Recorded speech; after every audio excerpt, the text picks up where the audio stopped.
ਇਹ ਵੇਖੋ ਜੀ, ਅੱਜ ਅਸੀਂ ਕਰੇਲੇ ਪਕਾਉਣ ਲੱਗੇ ਹਾਂ। ਇਹ ਵੇਖ ਸਕਦੇ ਹੋ, ਇਹ ਇੱਥੇ ਟਮਾਟਰ ਪ੍ਰਿੰਸੀਪਲ ਲੱਗੇ ਨੇ, ਇਹ ਵੇਖਦੇ ਹੋ, ਤੇ ਮਿਰਚਾਂ ਨਰਸਾਂ ਲੱਗੀਆਂ ਨੇ, ਚੈੱਕ ਕਰ ਲਓ। ਇਹ ਕਰੇਲਿਆਂ ਨਹੀਂ ਅਸੀਂ ਵੀਡੀਓ ਬਣਾਉਂਦੇ ਆ ਪਏ। ਕਰੇਲੇ ਜਿਹੜੇ ਹੁੰਦੇ ਨੇ ਖਾਣੇ ਚਾਹੀਦੇ ਨੇ।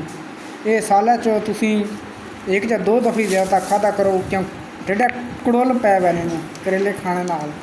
ਇਹ ਵੇਖੋ ਗਾ, ਇਹ ਕਰੇਲੇ ਤੁਸੀਂ ਘੱਟ ਤੋਂ ਘੱਟ ਖਾਧਾ ਕਰੋ, ਇਸ ਨਾਲ ਬੜੀਆਂ ਬਿਮਾਰੀਆਂ ਲੱਗ ਸਕਦੀਆਂ ਨੇ।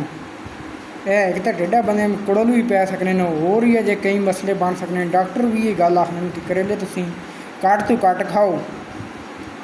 ਭਿੰਡੀਆਂ ਤੇ ਕਰੇਲੇ ਤੁਸੀਂ ਘੱਟ ਤੋਂ ਘੱਟ ਖਾਧਾ ਕਰੋ। ਇਹ ਵੇਖੋ ਨਾ, ਇਸ 'ਚ ਟਮਾਟਰ ਪਾ ਕੇ, ਮਿਰਚਾਂ ਪਾ ਕੇ, ਮਿੱਠਾ ਪਾ ਕੇ, ਲੂਣ ਪਾ ਕੇ ਅਸੀਂ ਕਰੇਲੇ ਤਿਆਰ ਕਰਸਾਂ।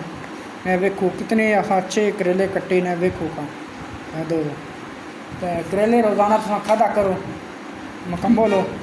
तो वेखो जी, करेले असी कासा ना, इस असा गोश्त भी पाना है, लूला गोश्त पाना है। लूला जोड़ा लूला गोश्त सेल होने वो पाना है इस।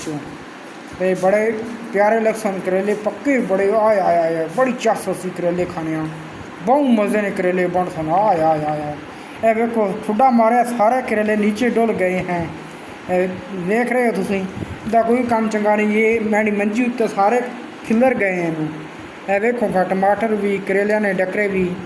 ये होण तो मैनू गल ही घट सन घरै वाले, तो क्यों पूरी मंजी उत्ते खिलार दित्ती नहीं। मोतला मोया